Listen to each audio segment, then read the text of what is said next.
78! Esse é o número exato de animes programados para essa temporada de verão de 2026. É uma avalanche maravilhosa de novas histórias, propostas visuais fresquinhas e mundos incríveis que a gente mal pode esperar para maratonar.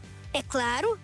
Exatamente! É uma das temporadas mais recheadas dos últimos tempos. E no meio de todo esse oceano de ideias novas, nós temos os gigantes. Aquelas continuações que a internet inteira estava contando os dias para assistir de novo. Mas como será que os comitês de produção se organizaram nos bastidores para garantir que as nossas sequências favoritas entreguem aquele visual de cair o queixo no prazo certo? Puxa a cadeira e vem com a gente, porque hoje vamos mostrar como essa mágica ganha vida depois da vinheta.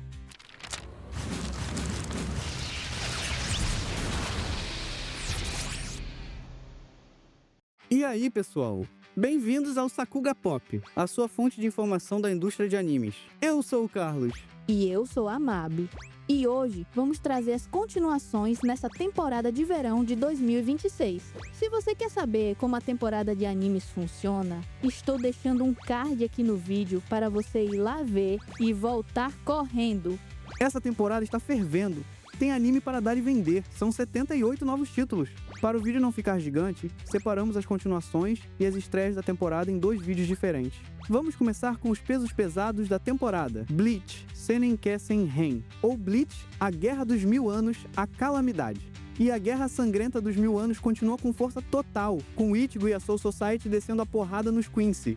É shonen de luta puro e épico. A Pierrot Films, o selo premium do estúdio Pierrot, segue no comando. O orçamento é gigante e o prazo foi estendido pelo comitê para que o diretor-geral, Tomoisa Taguchi, o cara que modernizou Akudama Drive e deu esse visual cinematográfico para Bleach, possa focar 100% em dirigir o roteiro e incluir as cenas inéditas criadas pelo próprio Taito Kubo. E para a engrenagem rodar no prazo, quem assume o microgerenciamento é o Hikaru Murata, um diretor de episódios brilhante que foi promovido a diretor-chefe para cuidar da pipeline técnica, layout e coreografias de ação.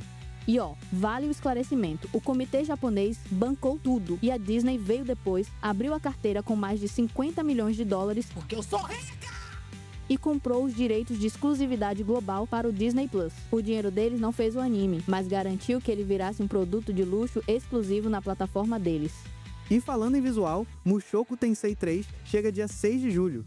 A princípio, a nova temporada vai abrir mostrando o Rudeus tentando reconstruir a sua vida em Sharia, agora oficialmente casado e encarando as responsabilidades de ser pai com a chegada da sua primeira filha. Mas não se deixe enganar pela calmaria desse início de vida doméstica. A divulgação oficial já deixou bem claro que essa paz vai durar muito pouco. O estúdio Bind continua no comando da produção. Para quem não sabe, é um estúdio literalmente criado pela Egg Firm e Toho, só para animar essa obra. Os três com mantido uma boa consistência visual e a direção de arte continua impecável que dita o tom do anime desde o primeiro dia. E temos a volta da nossa sociopata favorita, Yojo Senki 2 ou Saga of Tanya the Evil 2.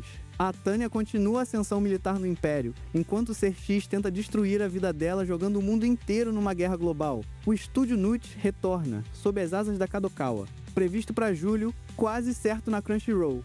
O estúdio NAT é o que a gente chama na indústria de estúdio boutique. Ele é menor, super focado e foi fundado por verdadeiros veteranos que saíram da lendária Madhouse. Deu pra ver pelas atualizações de staff que a engenharia logística foi complexa, porque o estúdio não conseguiu segurar todo mundo depois de tantos anos. Houve uma dança das cadeiras nos bastidores, com novos nomes assumindo postos-chave de animação e direção de episódios. Para fechar essa primeira leva dos grandões, Granblue Season 3. Bom, continua sendo aquele anime sobre mergulho onde ninguém mergulha. Só bebem chá Oolong inflamável e tiram a roupa.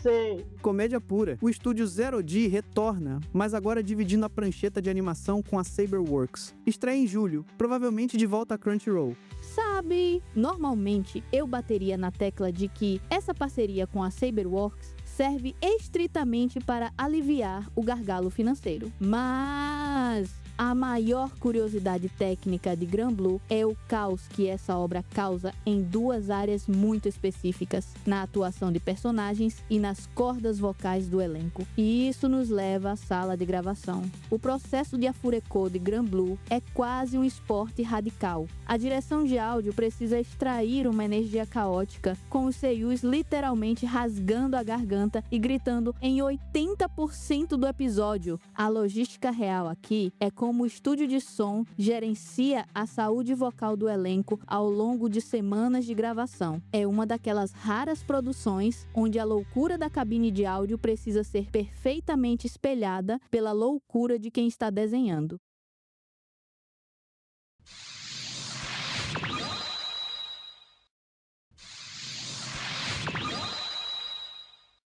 E a indústria descobriu a fórmula de imprimir dinheiro, e os comitês não vão parar. Otome Game Sekai wa Mob, Nikibishi Sekai Dizu 2. Para quem perdeu a primeira temporada, o Leon reencarnou no mundo de um simulador de encontros super punitivo, onde ele é só um mob. Sabe aquele figurante de fundo que ninguém liga? A sorte é que ele platinou o jogo na vida passada, e agora usa todo esse conhecimento para quebrar o sistema na base do mais puro sarcasmo. O estúdio Eng continua no comando da animação, com a gigante Kadokawa na produção. O Engie é um estúdio fundado pela própria Kadokawa para ser uma via expressa de adaptação das light novels deles, mas o verdadeiro quebra-cabeça logístico aqui é o acúmulo insano de elementos que eles precisam colocar na mesma cena. Verdade. A pasta de CT da equipe de arte desse anime deve ser uma loucura pesada. Exatamente. Temos ao mesmo tempo personagens vestindo trajes aristocráticos cheios de babados complexos em 2D, mechas gigantescos feitos em computação gráfica lutando ao fundo, e o departamento de fotografia ainda precisa compor telas flutuantes de interface de videogame por cima de tudo. O desafio mais legal dessa produção é justamente o trabalho do Satsuei Kantoku de fazer o 2D, o 3D e o design de interface conversarem na tela sem que o visual vire uma bagunça completa.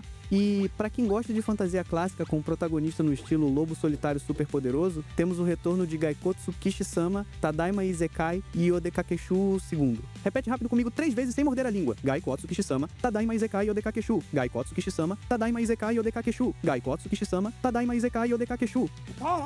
O Ark, nosso cavaleiro esqueleto superpoderoso, continua sua jornada para tentar não chamar atenção e falhando miseravelmente enquanto ajuda pessoas. O Auro Studio assumiu a animação dessa segunda temporada, com a Pony Canyon e a Dax Production nos bastidores. Estreia em julho na Crunchyroll. A curiosidade de produção aqui é um pesadelo disfarçado de fantasia. Como animar o próprio protagonista? Animar uma armadura de placas super detalhadas, frame a frame, é algo que leva qualquer equipe à exaustão.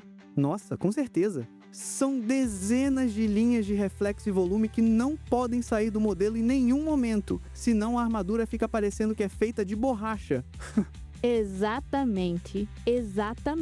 Então, a solução do Pipeline é uma engenharia mista de modelos 3D integrados com a fluidez do 2D, para ele não parecer um boneco duro. E o mais legal, como a Dax Production é uma gigante focada em áudio, eles têm um papel fundamental aqui. Pensa comigo, o Ark não tem rosto, é só uma caveira. Ele não pode sorrir, chorar ou fechar os olhos. A emoção inteira tem que vir da postura dele. Da postura e da cabine de som. A direção de áudio e o sound design viram os verdadeiros diretores de expressão dele. O eco da voz dentro do elmo de metal, o peso dos passos e a linguagem corporal precisam trabalhar em uma sincronia absurda para você se apegar a um personagem que não tem músculos faciais. É uma verdadeira aula de como contornar limitações de design com soluções de áudio e atuação criativa. Agora o mais dark. Clevatis, segunda temporada. O rei das bestas sombrias que se disfarça de humano para cuidar de um bebê e viaja com a heroína ex-morta Alicia, volta com uma segunda temporada. O estúdio Leiduce retorna na animação com a mesma equipe da primeira temporada. Estreia em julho. Deve ir para Crunchyroll, provavelmente. Clevatis se recusa a usar atalhos. É um universo totalmente original. Tudo precisa ser projetado do zero. Exatamente. Isso muda todo o jogo no departamento de Bijuzu. A equipe de cenários não pode simplesmente puxar assets ou referências de prateleira. A curiosidade da produção aqui é o peso gigantesco sobre o concept art. Nós estamos falando de uma ecologia complexa, com 4 exércitos de bestas sombrias 5 raças humanoides com culturas distintas e uma arquitetura focada nessa forja mágica de Hyde. Caralho, o maluco é brabo. Porra! A equipe de arte precisa criar a geologia, a fauna e as construções de um mundo que passa uma sensação constante de opressão e ruína, mas que ao mesmo tempo é majestoso e visualmente incrível.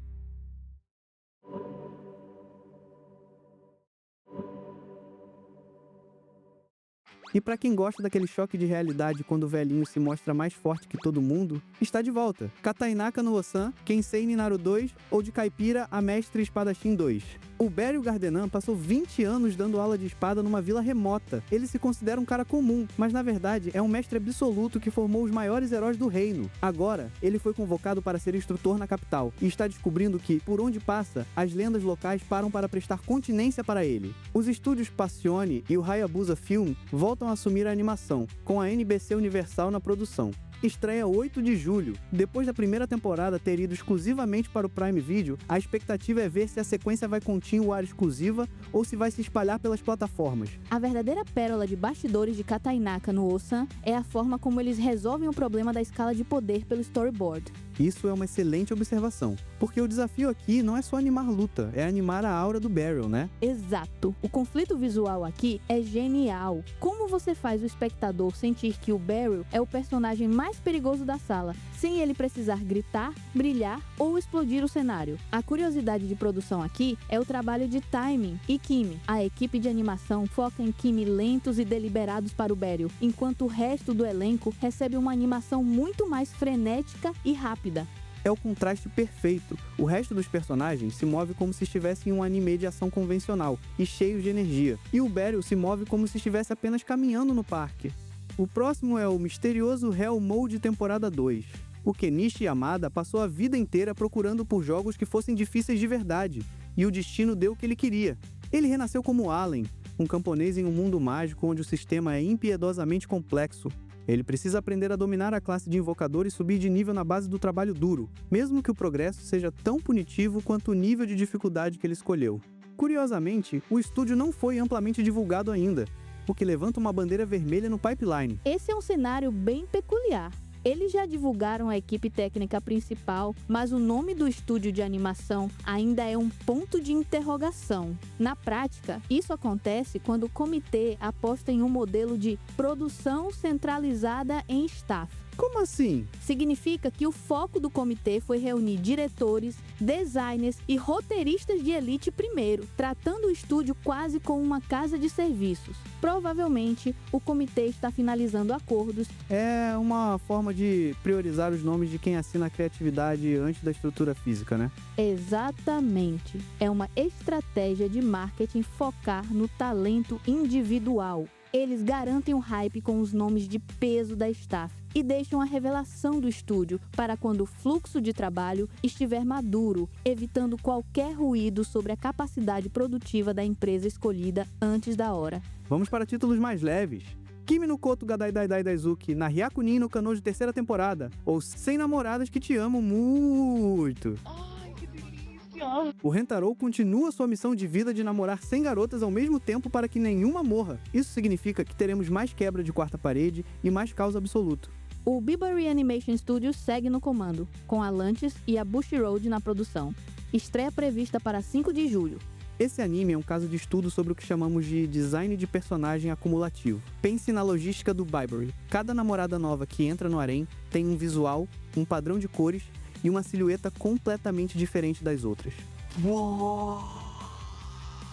Estreia dia 5 de julho. E o pior, ou o melhor, é que o anime não descarta as personagens anteriores. Todas continuam em cena. Exato. A curiosidade técnica aqui é o trabalho de layout e compositing. Manter 10, 15 personagens na mesma cena, todas com designs ultra detalhados e personalidades que exigem expressões faciais distintas, é um pesadelo de consistência. O estúdio precisa usar uma técnica de otimização de frames onde o foco da lente muda constantemente.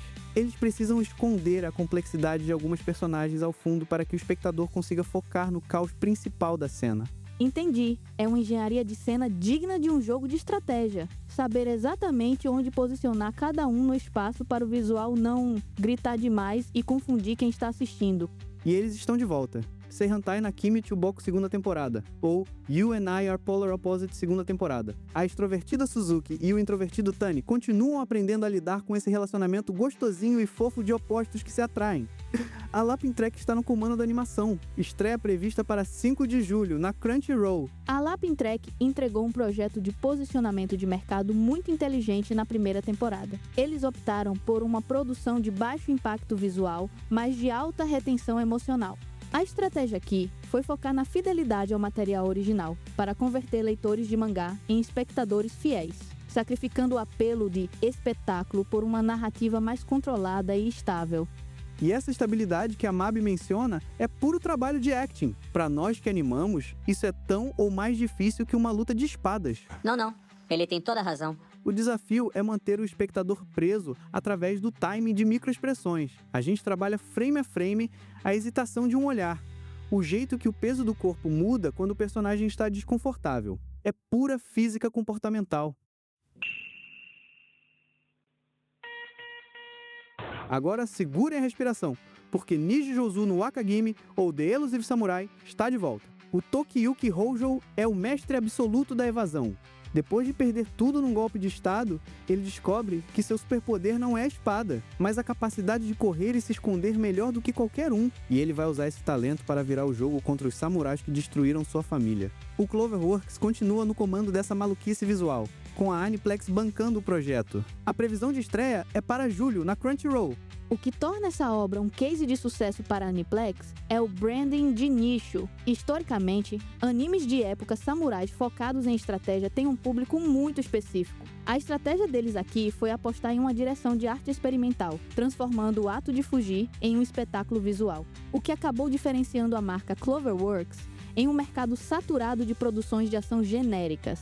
E tecnicamente é uma obra-prima de compositing. O grande desafio aqui é o contraste. Os cenários são quase pinturas tradicionais, muito estáticos e bucólicos, enquanto a animação do Tokiyuki é ultra rápida e usa deformações quase cartunescas. A equipe de Satsuei precisa integrar essas duas velocidades sem que o personagem pareça descolado do cenário. O 3D é usado de maneira estratégica para complementar a animação 2D tradicional. Os diretores de CG da série, Ozu Arisawa e Katsuaki Miyagi, focam em modelos que se mesclam ao estilo artístico da obra.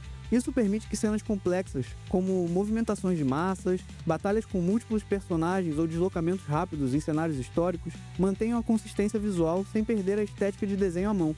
Para os fãs da agência de detetives armados, Bungo Stray Dogs 1 está de volta. Bungo Stray Dogs 1 é o spin-off de comédia chibi do Atsushi e da Máfia do Porto, lidando com bobeiras do dia a dia em Yokohama. O Bones e a Nomad voltam dividindo o trabalho de animação. Estreia em julho na Crunchyroll.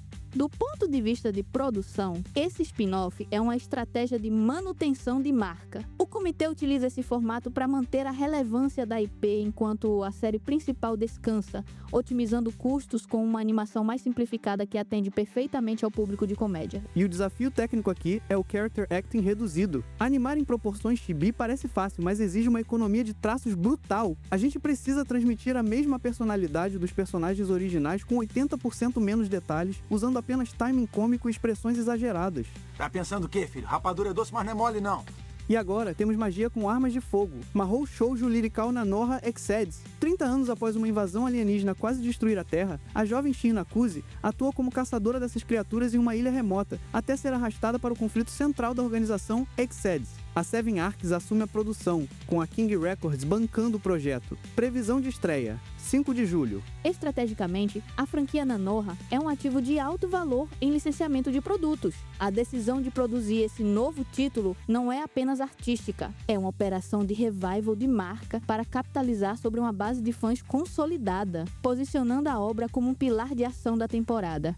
E misturando garotas mágicas com o mundo corporativo. Kabushiki Gaisha Magie Lumiere. A Kana Sakuragi é uma universitária que vira funcionária mágica. O anime trata o extermínio de monstros como uma profissão real, com metas, startups e eficiência de mercado. O JC Staff assume a produção. Estreia dia 5 de julho, com grandes chances de ser no Prime Video. A estratégia do DC Staff aqui é excelente. Eles posicionaram Magie Lumiere como uma obra de desconstrução de tropos.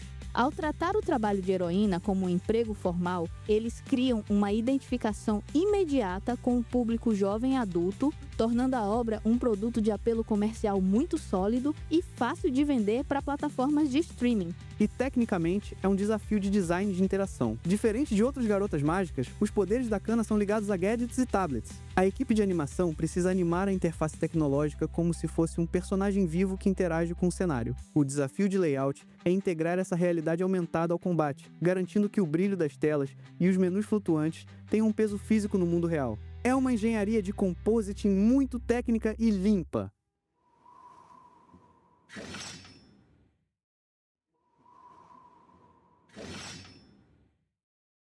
Um shoujo clássico reimaginado. Hanazakari no Kimitashi e volta para sua segunda temporada. A Mizuki continua disfarçada num colégio só para garotos para tentar fazer o Sano voltar a pular no salto em altura. A animação fica a cargo do Signal MD. A estreia em 2 de julho na Crunchyroll. O Signal MD foca muito em pipeline digital. A leveza desse romance não é apenas mérito da direção, mas do prazo confortável e do orçamento que permite a eles refinarem a atuação dos personagens na tela. E para fechar os spin-offs que expandem o universo, temos Azur Lane, Bizokusen Shinni.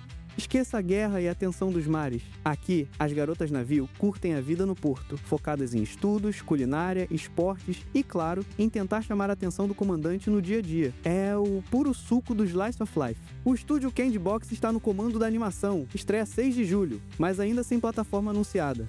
O modelo de negócio por trás de Bisoku Zenshin é o que chamamos de conteúdo de retenção de ecossistema. Ou será que não? O objetivo não é ser o próximo grande épico da temporada, mas sim manter a comunidade de jogadores do game móvel engajada. É um produto de baixo risco e alto valor promocional que sustenta o lifetime value da IP original. E para os órfãos da manchete, temos o segundo cour de Yoroi Shinden Samurai Troopers. Não temos sinopse oficial ainda, mas com certeza a história vai continuar de onde parou na primeira parte, mostrando o que aconteceu com Gai e Ryu. Com certeza vamos ter ação, samurai e fantasia urbana. Apesar do estúdio ainda não ter sido revelado, é muito provável que seja a Sunrise de novo. A Bandai Namco comprou a Sunrise. E quando você vê esse time todo, Avex, Unex, Bandai Spirits no comitê de produção, não tem mistério. Isso é uma operação de venda de colecionáveis. Eles não estão querendo só fazer uma continuação de um anime clássico. Eles estão montando um ecossistema de produtos. E na prática, isso aperta o estúdio na ponta técnica, porque o pessoal da Bandai Namco Filmworks é dono da IP e também faz os colecionáveis. Exato! A Sunrise precisa entregar o design da armadura impecável para a Bandai Spirits conseguir vender a action figure depois. Esse é pra TV, é o especial One Piece Heroines. Esqueça a jornada do Luffy por um momento. Aqui o foco é total nelas. Nami, Robin, Hancock, Vivi são histórias paralelas que exploram as motivações, o passado e o dia a dia dessas personagens icônicas, longe da sombra dos chapéus de palha. O estúdio de produção é a Toei Animation, o mesmo da série principal. A estreia está prevista para 5 de julho, na Crunchyroll. Olha, o pessoal que trabalha com a marca One Piece é gênio. Heroines é o que a gente chama de spin-off de monetização emocional. Eles têm uma galeria de personagens femininas que são absolutamente amadas e que vendem horrores em produtos, mas que, na série principal, às vezes ficam com pouco tempo de tela. Então, eles criaram esse projeto com base nas light novels publicadas na One Piece Magazine para maximizar o engajamento desse público específico. É um produto de baixo custo de produção comparado a uma série de ação shonen, mas com um retorno de licenciamento e mesh que é honestamente uma mina de ouro. Cara, a temporada de verão de 2026 tá vindo pesada, né? Dá até uma ansiedade de ver como esses estúdios vão entregar esse tanto de promessa. Pois é! E se você chegou até aqui, é porque você é do time que não perde um detalhe. Não esqueça de deixar aquele like maroto para ajudar o algoritmo a entender que a gente é movido a sapugar e estratégia, viu? Exato! E se inscreve no canal, que o próximo vídeo é a nossa lista completa de todas as estreias de verão, separadinho, para você não se perder no meio de tanta coisa boa. E não se esqueça de se inscrever no canal. E aguardamos lá!